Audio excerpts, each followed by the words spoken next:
What's up, guys? This is Doctor, and welcome to another episode of the FPL Fantasy. Of course, I'm joined with my co host Joe, and I hope he's the normal Joe today after what he did in the last episode. If you haven't watched what he did in the last episode, I recommend you go and watch it before continuing with this video. Joe, how are you? Yeah, I'm doing fine. I won't give you good cop. I won't give you bad cop. You just get normal, enthusiastic, ready to go, angry at FPL Joe. Well, in this episode, of course, is the preview, the Game Week 15 preview, and we're going to discuss three main topics. We touch upon other topics along the line, but as usual, we discuss three main topics. Shall you take a hit this game week? That's topic one. Topic two, what players you should target. And the last thing, if Haaland misses out, which is the big topic. Who's the captaincy? Who should you target? And what to do with Haaland? Shall you sell him or no? Let's get into this. Yeah, let's do it. All right. So the first topic, shall you take a hit, Joe? I know, I probably know your answer, but are you gonna take a hit? Shall people take a hit at this point and at this stage of the season? Oh, heck yeah. Yeah, why not? Here's my thing. All right, if it makes sense, why not? Don't take out all your premiums and bring in 4.5s. That's irrational. Nobody should even be considering that, but it's also an extreme case that I'm trying to present. But if you're taking a hit for reasonable things, go ahead, do it. To help everybody out that might have had heart palpitations or irregularities last week watching me throw a -8 out there. I actually made points on that transfer. So I brought in 10 points. I took a -8. I benefited 2 points. Now, yeah, some people will say, hey, 2 points, it's not worth it. Every single point matters. And as long as I made it up plus some, sure, great. If I made 1 point, I'd be fine. If I made 0 points, I'd be fine. Because even in the long term, speaking 2 weeks until our wild card, I'm still benefiting from that. So I don't see a reason why not. And second part of my thought pattern here is a lot of people are going to be sitting in that vein of there's a wild card in 2 weeks. I shouldn't be taking hits. So if you do take hits and you do gain a couple points off of that, making sensible hits to kind of fix your team there, you might actually get the jump on some people because more people are less likely to take hits now than probably any other time in the season. Well, I agree and I disagree to a certain point. Yes, it's kind of team dependent. I will try not being on the fence answering this question. It is team dependent, but I'll be leaning towards the side of not taking a hit unless, like you mentioned, it can make sense. I'm seeing a lot of people on Twitter taking a hit and taking out Zaha, for example. I wouldn't take out Zaha. It's one of the questions that we will touch upon, let's say, during this segment. I wouldn't take out Zaha for a hit. Yes, you might field a better team with Zaha out. However, in the same time, a hit, you will need that player to outscore Zaha by 4 points, and Zaha has Nottingham Forest in game week 16. So, to a certain extent, you would want Zaha back in game week 16 and you're taking him out. So, it is really team dependent. I might take a hit depending on Haaland news. We're going to see that in the team review section. But the hit needs to pay itself in 2 weeks in this case. Usually, when you take a hit, and usually when people take a hit, you would expect it to pay back within 3 to 6 game weeks. But since we have only 2 game weeks, you want the player that you bring, or at least the two players that you bring, to outscore the other two players by at least 4 points to make the hit make sense. So I'm on the side, do not take a hit unless you are almost sure that the players you're gonna bring are gonna outscore the other two by 4 points. What do you think about that, Joe? Yeah, I mean that's what I'm saying. That's what I'm saying. Bring it in if it makes sense. Makes sense means you can make up that money in X amount of game weeks. Now, Yeah. Zaha, we'll discuss it. But yeah, yeah. Well, speaking of the players that would make sense, we move on to the next segment, which is players to target. Which players are you looking at, Joe? I think that if you were scared of Phil Foden and you wanted to bring in a different Man City asset, I think that makes a lot of sense. And I say a different Man City asset because I think only another Man City player has the ceiling to cover in case Phil Foden actually starts this weekend. Like you said, trying to make sense, make points up over a 2 week period now rather than a longer term. Let's see, if you don't have Almiron, bring him in. If you do, bring in Rashford, not for Almiron, but for one of the other players that isn't going to get you points, like Zaha. If you have Bowen, you're stuck in the age of the dinosaurs, get rid of him. He was great for 2 weeks. Doesn't bother me anymore. Yeah, I'm probably sitting somewhere around there. This is the interesting part. I don't think that there is a lot of have to have players here. So while I'm a fan, I love a hit. I don't think in a ton of positions there's really a lot of players to bring in for a hit. I know a lot of people were talking about Dallo for defense from Man U. I wouldn't bring him in now. We're just too close to the deadline, and Man U are now starting to feel it, but he hasn't really got to a place where I'd be confident bringing him in and really feel like there's a return there for me just yet. Good player, not quite where we need him yet. Rashford kind of had the same thing over the last 3, 4, 5 game weeks where you saw the output happening on the field, but on the score sheet, it wasn't reciprocating what you were seeing him do actually in the game. And he came good this week. Hopefully, he can keep going the next couple weeks. That's where my head's at.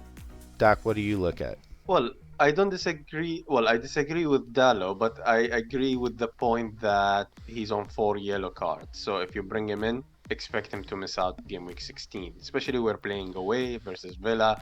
Villa are terrible currently. They won their amazing game after Gerrard's sacking, but then they collapsed again.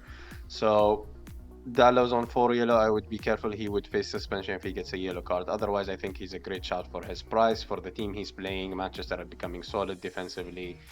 But I also disagree with the point that I think there are a plethora of players to have this game week that kind of would be a differential as well in the same point at the same time and also get you a lot of points. Let's say, for example, you have Everton, have Leicester and Bournemouth in the next two, so you have DCL there. You brought Ayobi. I wouldn't bring Ayobi.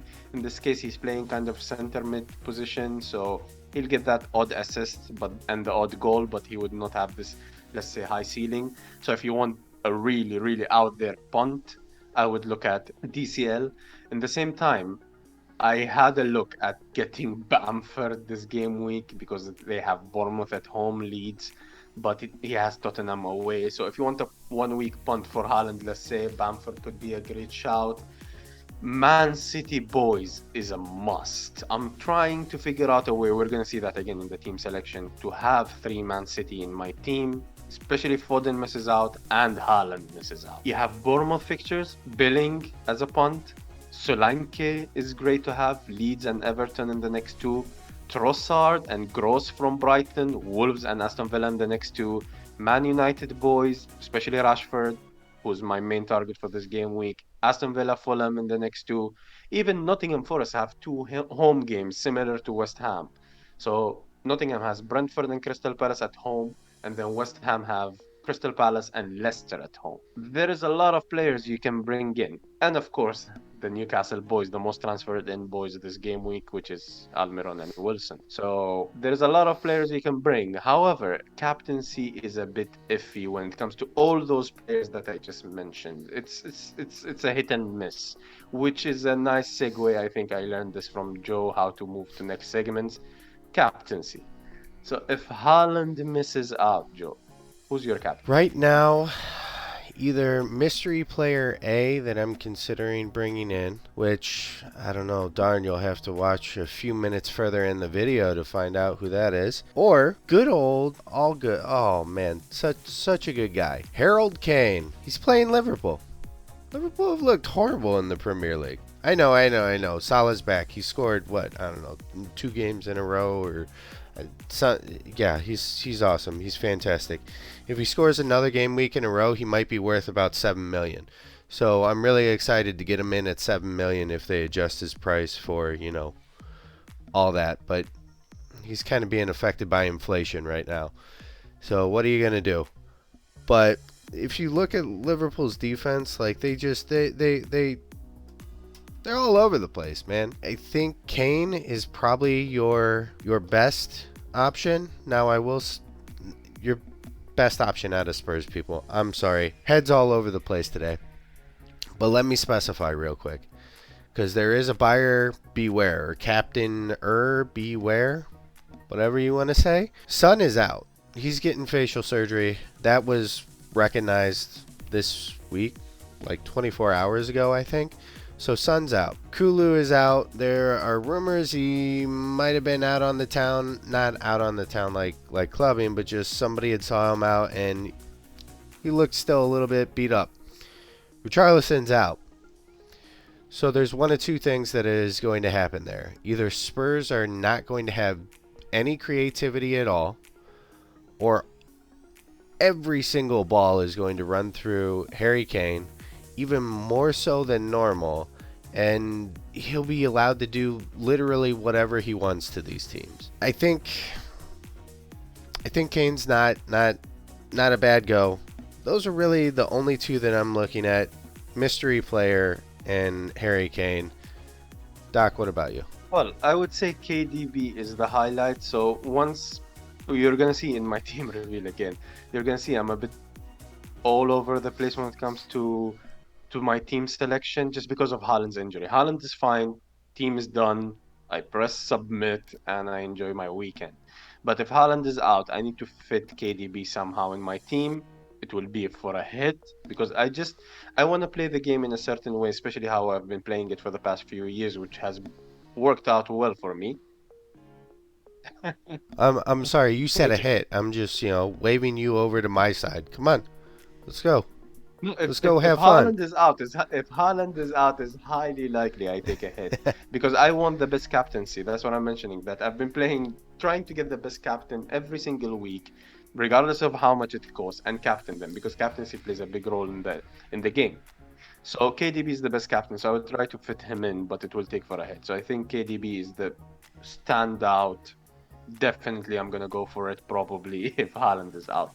Speaking of being Haaland out, we will probably get in team news like last time we did 15 minutes before the deadline. So I would have a plan ready. I'm gonna kind of sketch a plan tonight or even tomorrow morning just to have a plan ready. What I'm gonna do if Haaland is out, what transfers I'm gonna make them and press confirm in case the site crashes like we predicted last game week, as I mentioned in one of my tweets. So if Haaland is out and you cannot get to KDB, this opens the door for punts, and this is where the fun begins. And among all the players that I mentioned, you can captain. So you can have Bamford, you can have even Solanke, Rashford. Rashford probably will be my go-to. So if Foden plays and we get the news that Foden plays, I'll probably captain him if I can't get access to KDB and I have Foden in my team. All dependent on team news, all dependent on leaks. So Saturday, half an hour, 45 minutes before deadline, all the streams are on, Twitter is being refreshed, and that's the plan. Doc, I'm actually a little bit shocked. I thought not as much, but I thought you were almost as sucked into the Salah myth as Let's Talk FPL. I was sure number one was going to be Salah. Like, he plays this week, so it has to be that captaincy pick for you guys. No, I wouldn't not captain Salah, but I have a feeling, I have, I have a feeling the way that Conte is going to approach this game. If you don't have attacking potential, which is great for Perisic, by the way, so I sold him, so I a bit regret it because if Perisic starts, he might be in the front three or front two. So if you don't have attacking potential, you'll probably want to go into the game and at least not concede.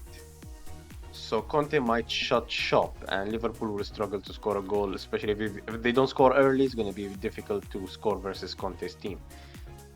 Salah is kind of not a consideration for me this game week. Yes, he's kind of in form, let's say, but I would be looking at a Man City boy. This is going to be the end goal of my transfers. Captaincy, who's going to be? If Foden starts, it's going to be Foden and they don't have to go to KDB. If KDB starts, Haaland misses out, it's going to be KDB and I'll find a way to get him in. Okay. All right. I like that. Would you consider, if Holland's out, going Alvarez over struggling to get KDB? If I get news that Alvarez starts, I will be very tempted. I will show that in my team review. Okay, cool. Sorry, no spoilers. No spoilers. All right. I'm assuming that's your mystery player, isn't it? Who? Alvarez. Alvarez? Ugh. You know how many people are actually talking about bringing him in? Ah, Oh, okay. ugh. Well, let's find out and let's move on to the next segment, which is your team reveal. Joe, what are you doing? All right. So, I don't have my transfers done yet, so you'll never find out. You have to follow me on Twitter right there at JNix23 over there. No, I'm just kidding. I'm just kidding. All right. So, my thought here is currently the team hasn't changed. Captaincy's on Holland right now. We talked about it. What to do with Foden? Do you have faith that he starts? Do you have enough spots and somebody that can really make up those points if he starts? If no, which I'm kind of feeling like it, and he did play 90 minutes in the Champions League, so I highly doubt that he probably comes on and plays because Pep hates playing Foden for 2 full games in a row. I think he's probably going to be, get a 20 or 30 minute run out this game week. I think KDB comes in for Foden, and I think Tony goes out for Moore from Bournemouth because, and I know Moore, nobody has him in the team. First off, I will, and second off, I think he's coming off of a great game against Spurs where he scored both of Bournemouth's goals. Solanke wasn't out last game week, so you know that it's very possible they'll run with both of them. And they play Leeds. And Leeds are a great fixture to attack unless you're Liverpool. But you know. You know about Liverpool. It's okay. It all makes sense to me. And yes, this is a -4. If I bring in KDB, that man's going to be my captain. And I think I will set up a bench, and people are going to hate this, but I think I will set up a bench of Moore, Perisic, and Thiago Silva in some order there. And I know, oh my God, you're taking a hit and then you're putting the player on the bench. Yes, but it's to facilitate that KDB move, who I think definitely against how Fulham are actually looking currently can get me that -4 plus some. And that'll put me behind people that have kept KDB and have had him. But those type of people I'm not looking in this game week to catch up to. I'm looking to beat out the people that don't have KDB. And it makes sense. It makes sense. And he's a good play for the game week 16 also. So I can make a transfer, I cannot. So Doc, there you go. What do you think? Well, I mentioned earlier I wouldn't take a hit, but for the people who have Tony, I would probably take a hit because you wouldn't want to have Tony on your bench with that price if Haaland misses out. So if Haaland misses out, I would tend to agree with this transfer because you just don't have Tony and you facilitate. And if Foden misses out as well, I wouldn't take out Foden if he starts.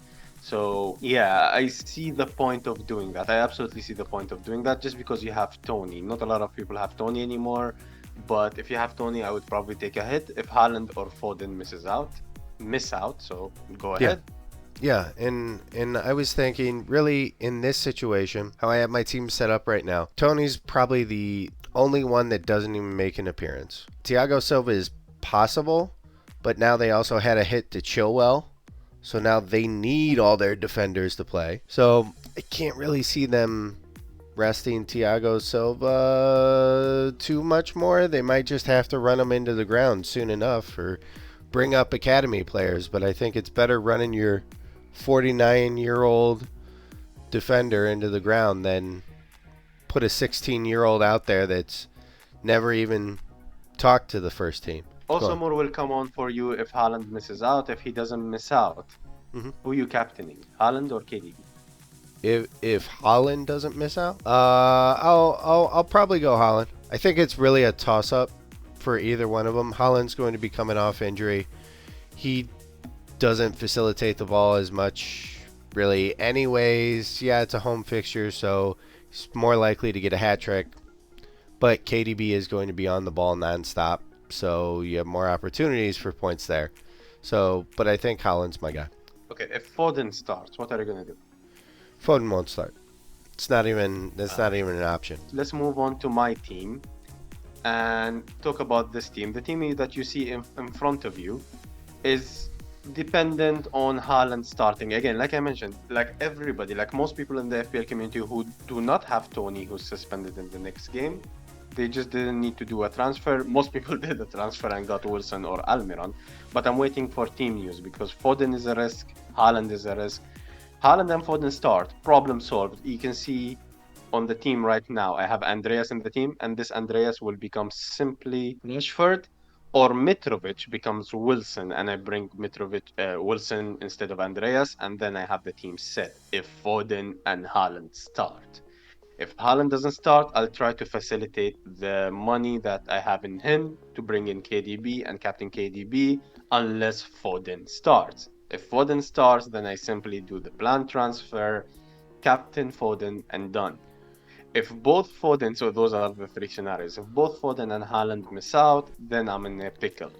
So probably I will sell Haaland to fund Foden up to KDB, and I think I can afford getting Wilson. I have 2 point something in the bank. It's 2.8 in the bank.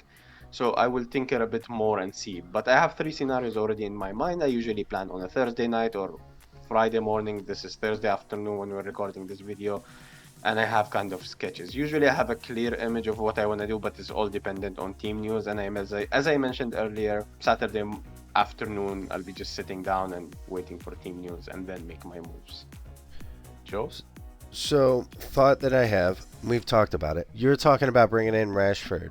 Any thoughts on Almiron? I thought about it a lot, and I had four options in mind to bring in this week. Originally, before all this explosion from Newcastle, I wanted to bring one of the Newcastle boys, but I preferred Rashford at that point. So looking at the fixtures 2-3 weeks ago, that was kind of where I wanted to go, is bringing Rashford for the last 2 weeks punt. I'm in a punty mood, so everybody's going Almiron Wilson. I will go Rashford. Yeah, I think I will punt on Rashford, and then I narrowed it down. So I had four options: Rashford, Wilson, Trossard, or Almiron. So those I had the options in my mind, and I've narrowed it down to either Rashford or Wilson. It's just what it allows me to do. It allows me to get rid of Mitrovic, who's on 4 yellow cards as well, if I get Wilson. And it's between Rashford and Almiron, and I'd rather have Rashford, who's playing out of position. He's very cheap, and he's playing for the team I'm supporting. I'm not sure about the numbers. I need to run the numbers. Usually I do them again on Thursday night or Friday morning. I'll have a look at the numbers, but I don't think the numbers will sway my decision. I just have this gut feeling, punty feeling. Last 2 game weeks, let's go for it. Let's try to jump ranks rather than have a player that everybody else have and hope Rashford outscores Almiron. So it's either Rashford or Wilson. Undecided yet. Probably Rashford if everybody's playing, which is Foden and Haaland. Yeah, I'm more than fine with Rashford outscoring Almiron, but they both have to score. Yeah, no, I think your team's fine. My preference, you know. Come on now. Salah, what a sleeper. Zaha, Mr. Inconsistent after the first 12 game weeks. Uh, So, having said all of that, I hope you enjoyed the episode. Don't forget to drop a thumbs up if we've been useful for you. If you enjoyed the episode, subscribe if you still haven't. Joe, what do you think? We just lost one subscriber because of last episode. What do you think of that?